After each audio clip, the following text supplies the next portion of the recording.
नमस्कार, मैं हूं आपके साथ आरती सेंचा। आप देख रहे इंडिया 18 न्यूज। नजर डालते हैं तमाम बड़ी खबरों पर। धार जिले के कंडोटा में भादवी बीज से लेकर लगातार धार्मिक कार्यक्रम आयोजित किए जा रहे हैं, जो कि अनंत चतुर्थी तक आयोजित किए जाएंगे। सिरवी संजय चौधरी ने जानकारी देते हुए बताया कि सिरवी समाज धर्मशाला में एकादशी व्रत का उद्यापन किया गया। इस दौरान 13 जोड़ों ने देवजुलनी एकादशी पर व्रत का उद्यापन विधि विधान से सामूहिक रूप से किया। आचार्य पंडित जगदीश शर्मा द्वारा विधि विधान से पूजन करवा कर हवन किया गया। साथ ही एकादशी व्रत का संकल्प करवा कर कथा सुनाई गई। वहीं व्रत का उद्यापन कर रहे 13 जोड़ों ने पूजन पाठ कर व्रत का उद्यापन संपन्न किया।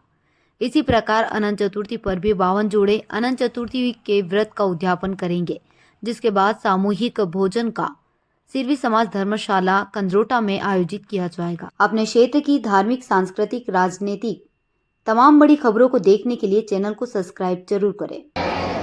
चलो आप सभी को आहुति देना है।